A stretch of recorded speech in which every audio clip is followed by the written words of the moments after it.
official title is what, like 5 key takeaways, 5 things we've learned about success on Instagram. For those that don't know, my name is Abigail. I am the Blogger Relations Manager here at HomeTalk. And sitting to my right is Corey, who heads up our B2B partnerships, also here at HomeTalk. For those who haven't attended a webinar before, it's part of our EDU initiative, which is there to provide more value to you, the bloggers, for all things HomeTalk, blogging, and beyond.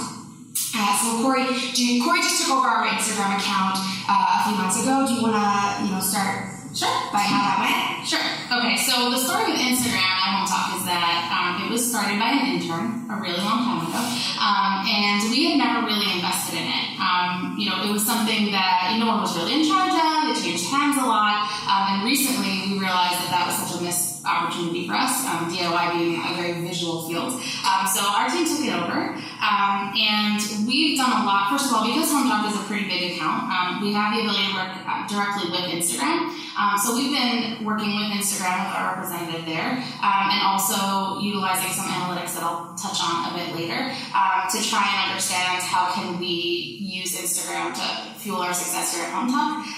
And we want to share with you a lot of what we've learned, both from Instagram specifically and also from trial and error. So on that note, should we get right into it? Yeah, so here are the 5 things we have learned about success on Instagram in the past, say, 3 months? Yeah, 2 months and change. So, number 1.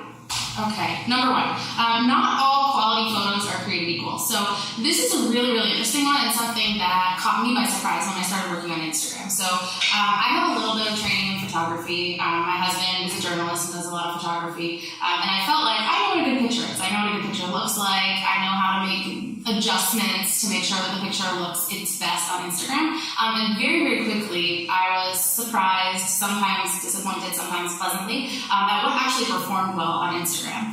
And what we've learned over time is that it's not just an issue of figuring out what is a quality photo. That's step 1. All of your photos have to be quality photos to do well on Instagram, almost always. And that's pretty much something we find you guys have down. Yeah. So that's really not what we're going to address here, is the quality, but more so, how do you figure out what is quality for your audience? So I think that, first of all, HomeTalk is a really good, our example specifically is a really good way to explore that. So HomeTalk is DIY. So we thought, okay, we can show pictures of people doing DIY projects. We can show basically any picture of a DIY project in an attractive room, and it will get a ton of engagement, and everyone will be happy. But that was not the case. So first of all, what we have used, we use a tool called Iconosquare. There are other tools like Later, Buffer also has a tool. They all have different abilities in terms of analytics. Possibly another time. I don't think we'll get into it so much today. We can tell you why we chose Iconosquare, but you have to figure out what's best for you. But in Iconosquare, there's a feature where you can look at your photos that have the most engagement all on sort of like a visual map. And when we looked at those photos, I took a look and I was going, trying to figure out why not all of my quality photos were doing well. And I was able to look and see, okay, what do these photos have in common? This is a really important exercise for you to do, especially if you notice, which I'm guessing you do, not all of your photos get the same level of engagement, even though they might be the same level of quality. So for us specifically, I looked, and what I saw was that the photo had to be of one project. So if I showed like an attractive room with 3 different things in it, it didn't perform well generally. People who follow us on Instagram like to see one focal point that is an impressive DIY project. So already that really helped us narrow down what we could and couldn't feature on Instagram for optimal engagement. And right now, and just to interrupt briefly, we are talking about photos in the feed, specifically. Stories and all of that, we'll get to at the end, but I just wanted to clarify. Yeah, totally different story with stories. Just to clarify, if anyone was confused, we are, all of this stuff that Corey specifically is going to talk about is relating to the feed on Instagram and not stories, not IGTV or any of the other Instagram platform feature things. The Instagram thing. Yes, photos in the feed. It's a technical term. Yes, exactly. So we already knew, one project one focal point that is an impressive DIY project. Another thing is a clean and styled background. So, if someone was holding something or if there were like a lot of knickknacks on the table, almost never performed well.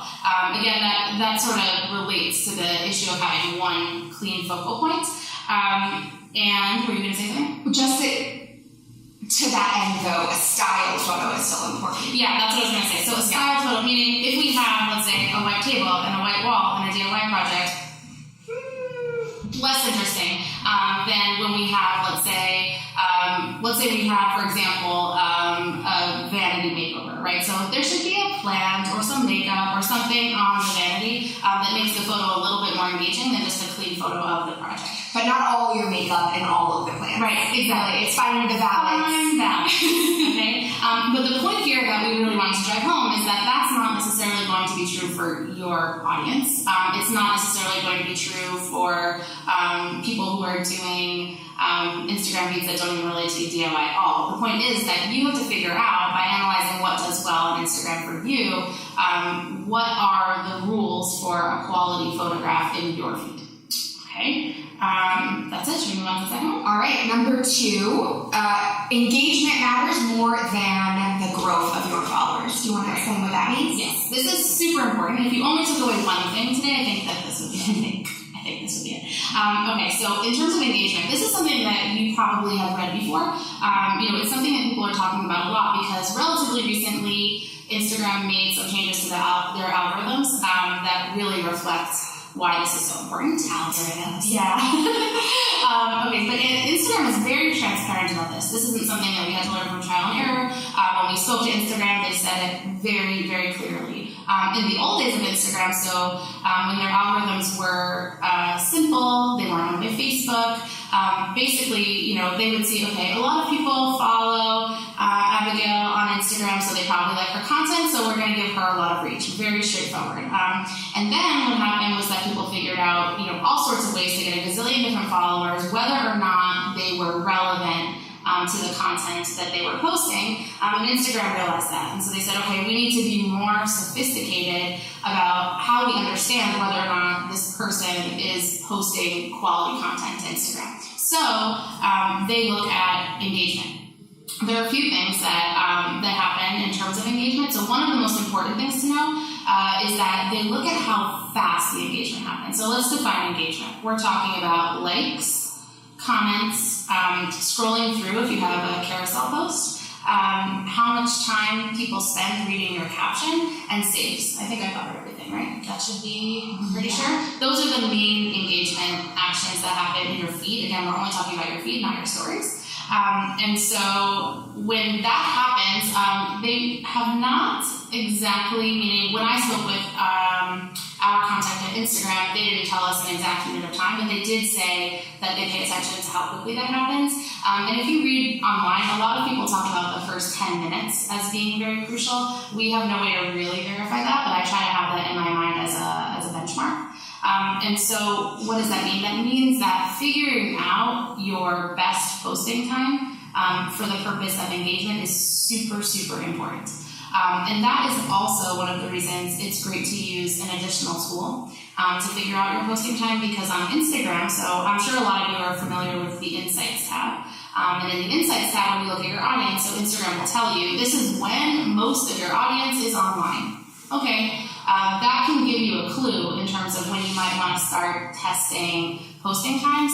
But what a lot of these tools do, I know that iComScore does it very nicely from our perspective, is it tells you when are the optimal times to post for engagement. Meaning, when you post at 9 a.m. on Sunday versus 2 p.m. on Monday, not only what followers of yours are online, but are they the followers who are more likely to engage with your content?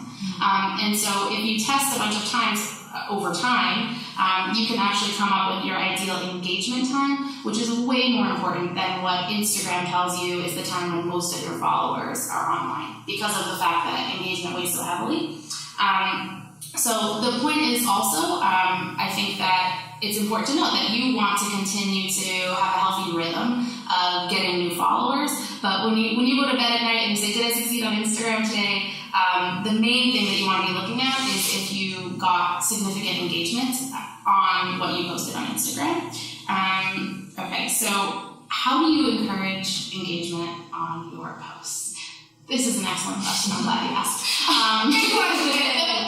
So, if you want people to engage with our posts, first of all, it's important to mention that that could be a webinar of itself. Maybe it will be. As we let us know more and more. Yeah, let us know if that's something you're interested in. But I did want to give just a few or a couple of tips that have helped us.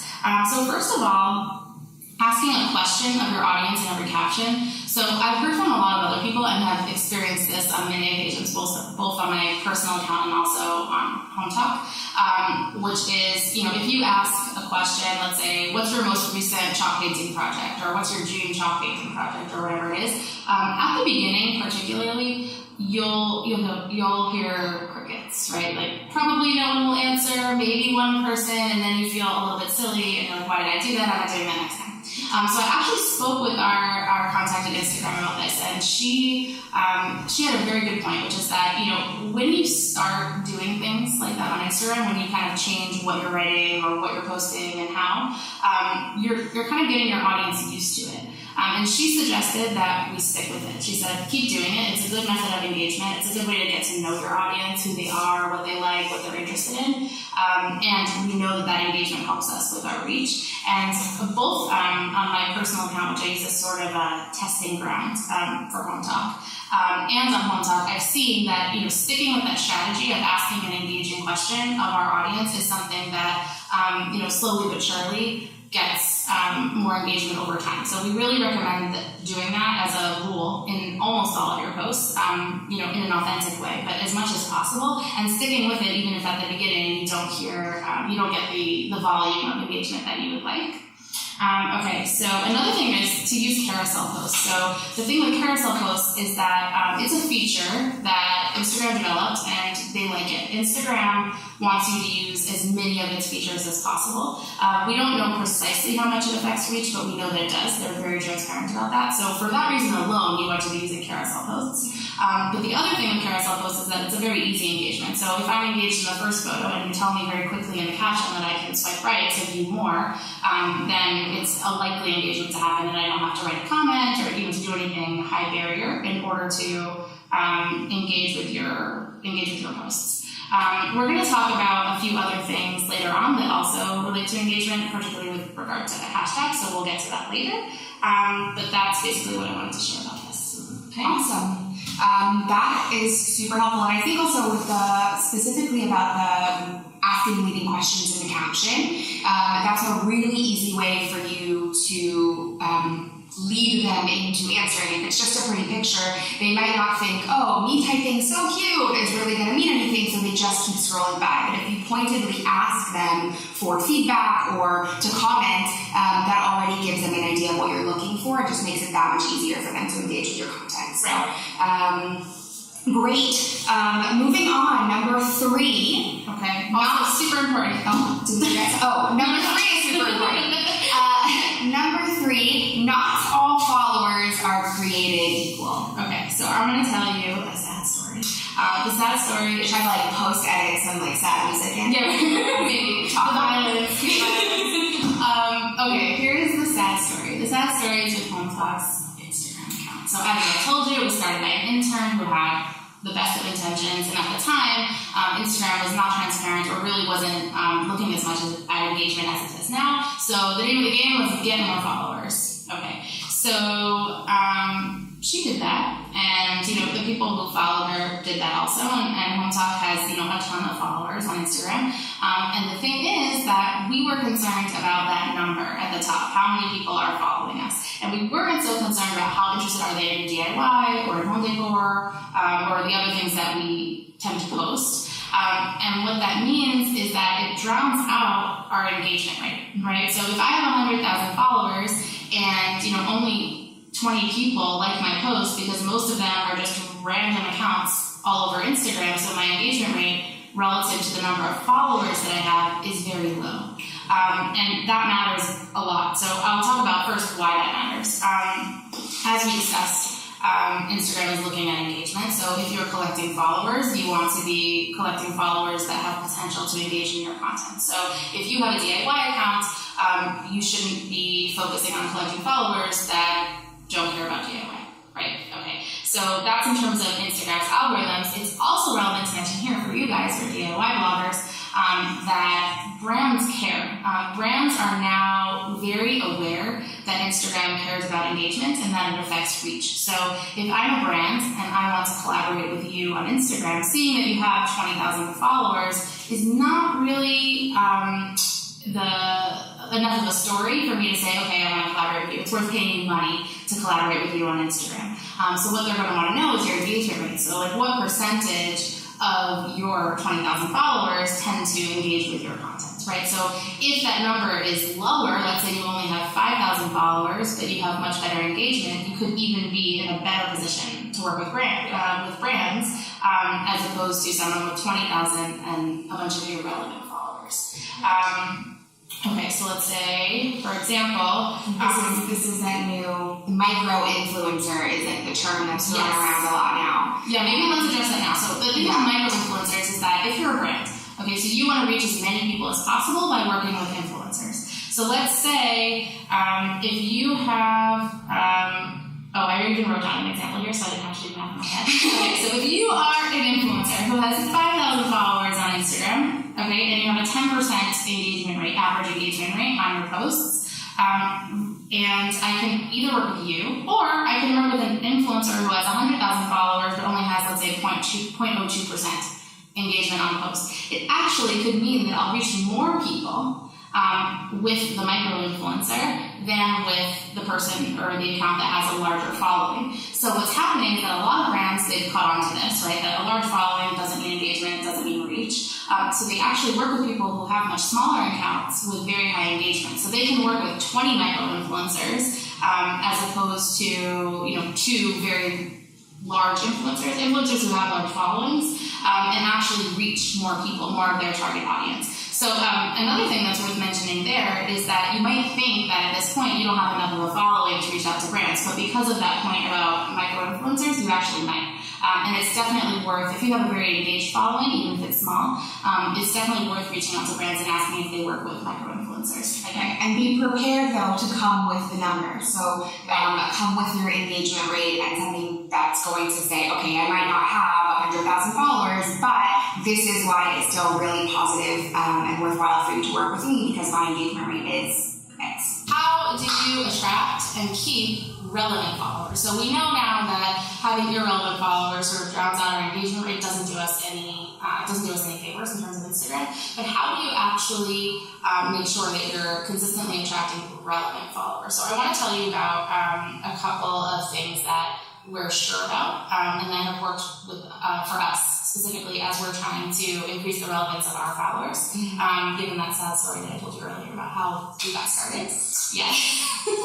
So two things. First of all, Instagram, specifically our rep told us that they are definitely looking at whether or not you engage with the content of your followers. So that means that, instead of rushing onto Instagram every day, posting your thing, checking back, seeing if anyone commented on your post, and that's it, you have to really integrate into your Instagram strategy time to be engaging with other people on Instagram. So to go through your feed, to like, to comment, to show that, it's not just that you're throwing content out there, but you're genuinely interested in building relationships with followers. Instagram really wants that. They don't want to become sort of like a dumping place for photographs. They want you to try and build a relationship with your following, and all relationships have that element of give and take. So the other thing there is just in terms of those actual people, they're much more likely to engage with your content if you engage with theirs. You'll see that both anecdotally and possibly also in your analytics.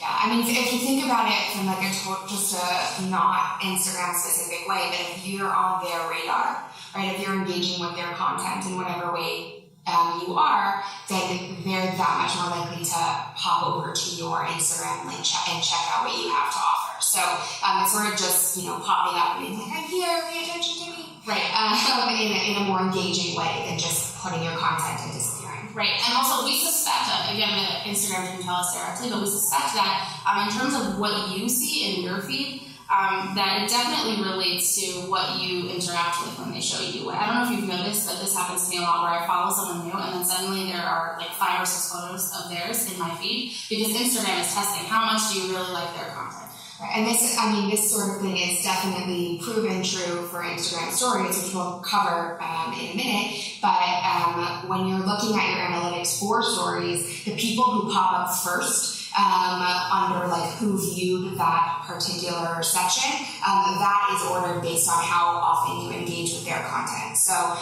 the same is said when they're looking at theirs. If you're engaging with their content, you'll be farther up on the list. Yep. Okay. So number 1 is really engaging with the people in your community on Instagram. DIY is very much a community on Instagram. So if you view it that way, then the whole engagement piece makes sense. Okay. How else do you attract followers that are relevant to you? So this is a trick. I cannot take credit for it. It's from a woman named Elise Dharma. You should look her up on Instagram and follow her. So she's an Instagram guru. I hate the word, but it's really true. And she actually shares a lot of relevant content just in the captions on her photographs on Instagram. And she also partners with Later, which is another one of those analytics tools, and does some really great webinars. And this trick we got from her, I was a little bit skeptical about it, but it's really, really worked for us. Okay. So first of all, you need to use relevant hashtags. We all know that, right? Relevant hashtags, super, super important. On that note, before I get to Elise's excellent trick, hashtags. So what Instagram tells us and what we see over and over again is that they actually penalize you if you use all these super large hashtags and you don't use any niche or specific ones. Yeah, like the big ones are like DIY, Maker's Gonna Make, what else? Like all those big ones. Hashtag do it yourself. Right. Even Better Homes and Gardens is a pretty general one. All of those, you can use them.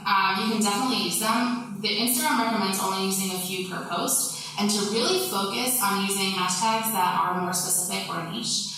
So Instagram's reason for this, as they articulate it, is that they want, when people search for something, they want to be able to give nuanced information and good search results, right? So, for example, we had a dresser makeover that we posted recently. So we did post, DIY, some of the ones that we just mentioned, but we also did furniture flips, furniture makeovers. These are hashtags that if you look up, they're following, so they're not so huge, right? They have 14,000, something like that, pieces of content attached to them. But Instagram likes that. They want to see that you're giving nuanced information. So if you have right now, let's say on your phone, 20 large hashtags that you copy paste for every post, you have to stop doing that. You have to actually use also smaller hashtags. And remember that you have a limit of 30 hashtags for each post. Also, so if you've ever had that experience where you post and suddenly there's no caption and no hashtags, it's because what they do is they just remove all the text when you try to post more than 3 hashtags, or if you go over the text limit, which I think is 2,000 something words. We will. Yeah, I'll let you know. I've never hit it. Okay, so that's one about which hashtags to choose. Okay, so now for the trick. So the trick is this. Okay, before and after being more important than before, if you're limiting your time, to actually tap on the hashtags that you have posted or are planning to use, or that you're planning to use, and to go. So basically, we're going to show you here a screenshot. So so you'll see a video as Corey is talking. Right. Okay. So when you go to a hashtag page, right? So let's say hashtag chalk paint. Okay, hashtag chalk paint. Right? Is that the one we use? Yes, that's great. Excellent. Okay. Okay, so you are at hashtag talk paint, and you see what Instagram shows you is a tab that says top. So that's their choice of what they want you to see. So what you're going to do is you're going to tap recent, and then you just see in chronological order all the posts that have been posted most recently with that hashtag. Okay, so this is what you do. So you go through, and in a genuine way, when you really like the content, you like the pictures that use that hashtag. Okay, so you have now a feed of chalk paint projects, ideally, right? So you go through and like that. If you really like them, leave a comment. If you have a question, leave a comment. Engage with the posts that use your hashtag. Why? So what ends up happening is that people will see, oh, who is this? This person, liked a bunch of my content, interesting. They'll go over to your account, and if they like your content, they will follow you. This for us, so we went from around 1,000 new followers a week to now to about 2,000 new followers a week with this alone. Which means that those followers, the people who are now following us because of this technique, are likely people who are interested in the things that we're posting, because we're only engaging with the content that relates to the content that we're posting. Right, it's the relevant followers who are going to hopefully grow your engagement rate, and it's not that follow back relationship that was so popular in previous Instagram life. Exactly. So as much as you have time to do that, much better. It's a much better technique than I think anything else in terms of getting new followers. That specifically relates to Instagram engagement, at least. So for me, I put that in sort of my to-do list for the day, both in the morning and in the evening, to go through and do what I just call it hashtag engagement, and I know what that means. So I do it both for the larger hashtags, like let's say DIY, and also for the niche ones. So if we did a furniture flip that day as our post, so I'll go through and do the furniture flips. Okay, and those are our 2 tips for getting relevant followers. I hope that in a future webinar we'll be able to address that even more as we learn this. Okay, and I want to just emphasize one more time that keeping followers is also very important, right? And when you keep followers, you have to really also engage with their content. So I want everyone to think about the people who follow them and the people that you follow on Instagram as a community. And if you treat it that way, you're going to see your engagement numbers go up and your following become more relevant. Stories. Okay, so moving on to number 4, Instagram stories matter a lot. Partially because of something we mentioned before, which was that Instagram wants you to use their features. The more you engage with their features, the more they're going to sort of reward you for it. So if you ignore them completely, that's not great. And by the way, they told us that. Yeah. They said, you must use stories. And consistency is really important as well. So popping on once a month and putting up a story isn't engaging with their features the way that they mean. So like with posts, engagement is really, really important. So whatever it is that your story is about, ask questions, create polls, use that little slider piece. By the way, all of those are customizable, so if you don't like the heart eyes, you can choose a different emoji, and you can choose different questions and different poll answers, so it doesn't have to be yes or no, and all of that sort of stuff. So it can really be catered toward your specific content and story. You want to make sure that in every story you have low engagement barrier. Yes, an opportunity. Thank you. My words are gone. So that means that something lower engagement barrier would be just tapping yes or no on a poll or moving a slider, and a higher engagement barrier is going to be answering a question or asking a question or even responding directly to a story, which will end up in your DMs. Those are going to take more time from the consumer's perspective, so you want to make sure that you have a good mix of both of those things so that you're benefiting and they're also able to engage with your content without it taking a long time, because as we know, time is precious, and also most people's attention span these days is less than that of a goldfish. So fun fact, I actually read that this weekend. Wait, it's not the weekend. What day is it? Wednesday. It's Thursday. Recently you read that. I recently read that, and it's true. So another really important piece of stories is making sure that you're telling an actual story. It should be relatively cohesive from start to finish. So this is going to take some pre-planning on your part. And it doesn't have to be that every single story is like this. Obviously, one of the great things about stories is that ability to sort of have a candid moment with your audience. It doesn't have to be this perfectly put together photo for your feed. It disappears after 24 hours, so things can be a lot more organic. But you do want to generally try to follow the story format. So there should be a beginning, a middle, and an end. If your story is always all over the place, you might find that people are just consistently tapping forward or tapping out of your story and moving on because it's too all over the place, or it's too long, or it's too short. These are things that you're definitely going to want to experiment with your followers and see what is that magic length for stories. It could be that your followers only want to see 3 or 4 frames in a story. It could be that they want to see 15 frames in a story. That's going to be a lot of testing, just like with the feed, to figure out what really your audience wants to engage with. And part of that also is looking at where the drop-off occurs. So again, these tools like Ocon Square, Later, Buffer can show you, your stories, and they can actually calculate for you on which frame, on average, do people fall off. And you can make sure that your engagement pieces in your story, like the polls that Abigail mentioned, et cetera, all that stuff, questions, et cetera, occur before the drop-off, and consider really shortening your story so that, after the drop-off, you just end. Right, and also if you find, this is just like a generalized piece, but you can delete pieces of your story without having to delete your entire story. So just something to keep in mind if you put something up that you don't like or you want to take down or whatever it is, you can do that. The other piece, as I mentioned before, is that you want to try to aim to have stories relatively consistently. And so whether that's every day, that would be ideal, or at least consistently a few times a week. It just really helps the Instagram algorithms and also helps for you to really be able to engage with your audience in a very organic and meaningful way. Right, so to recap, consistency. Try on most days to have a story. And it doesn't have to be a 15-frame story every day. It can be something very short. Even one. Yeah. Right, is better than none. Okay, and as Abigail mentioned, storyboarding is really important. What story do you want to tell? People are more likely to tap you if you're actually telling. And that's something we recently heard directly from Instagram, was that's a really big piece of stories, that they're trying to make stories be more that, stories. Yeah. And also finding a sweet spot in terms of looking at where the drop-off occurs, making sure your engagements, which you should have in every story, the opportunity to engage, beyond just messaging you, right?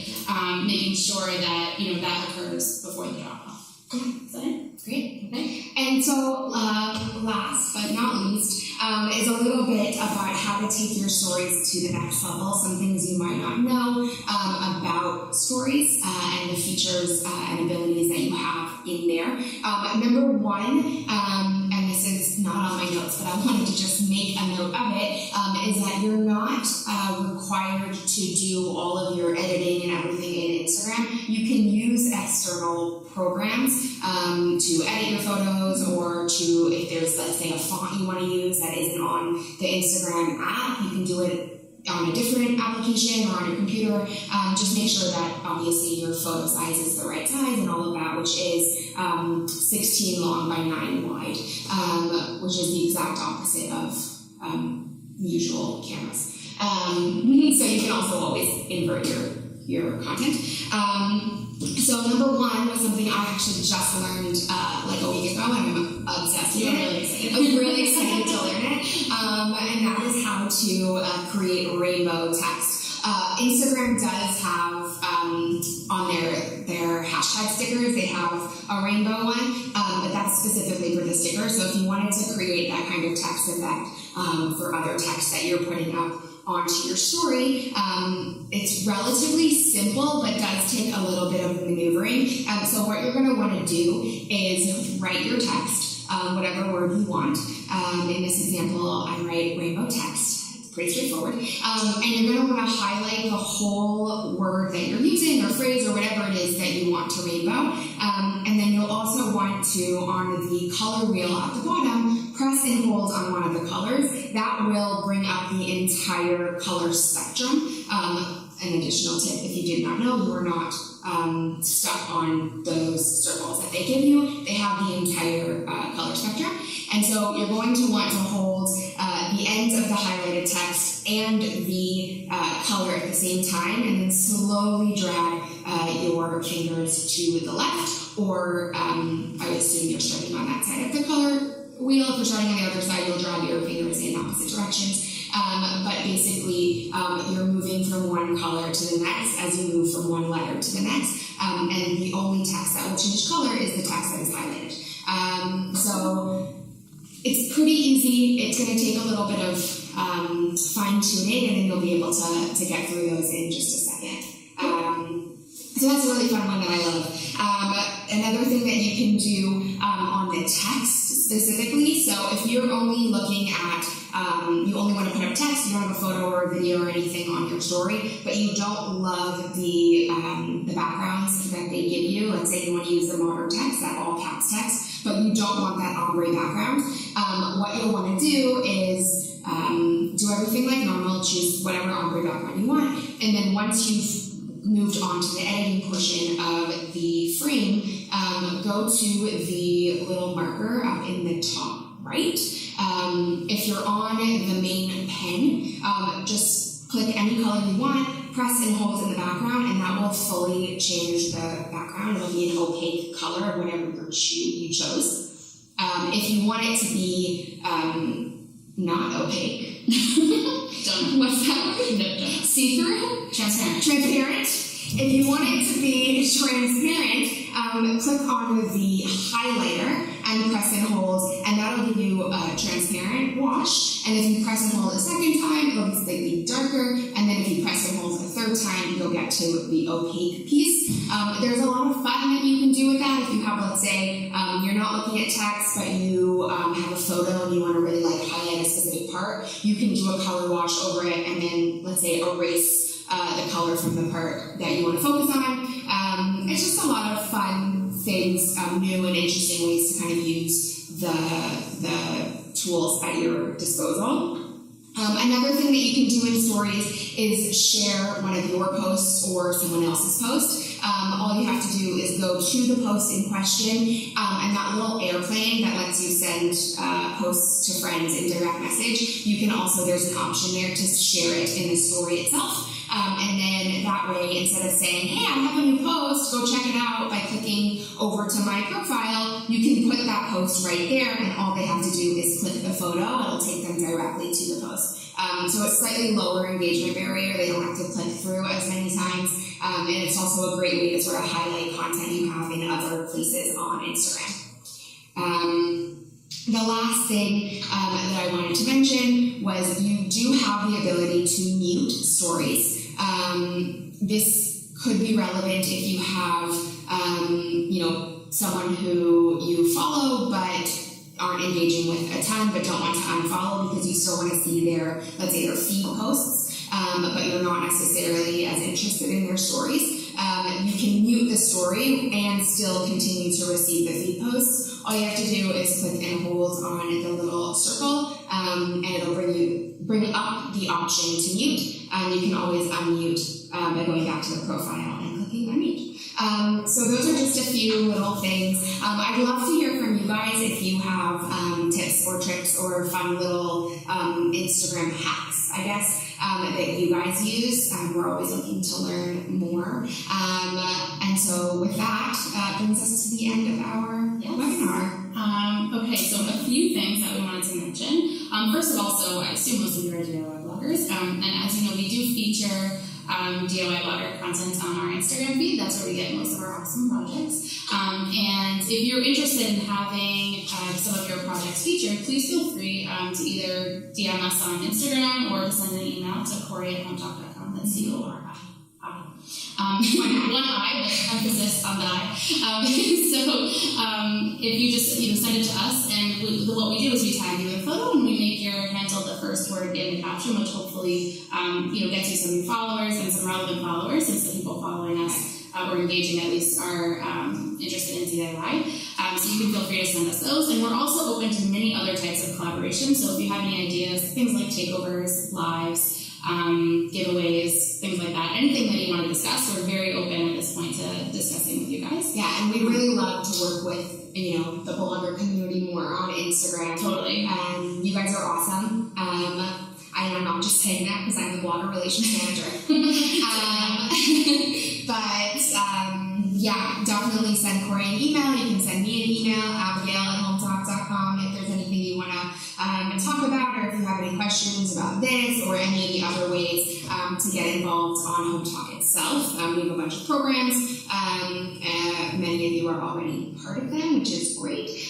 But in general, if you ever have any questions or you want to talk about anything, we are here. Yes, definitely. I'd love to hear from you. Yes.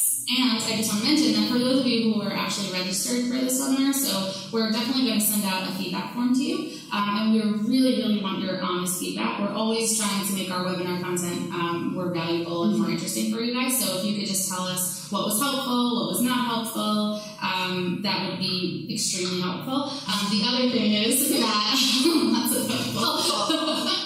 The other thing is that we do, as I mentioned, we work directly with Instagram, and we very often have phone calls with them where we have the ability to ask them questions. So if you have a specific question that you would like for us to ask Instagram and to share the answer, we're very open to that. We probably won't be able to get to all of them, but as many as possible.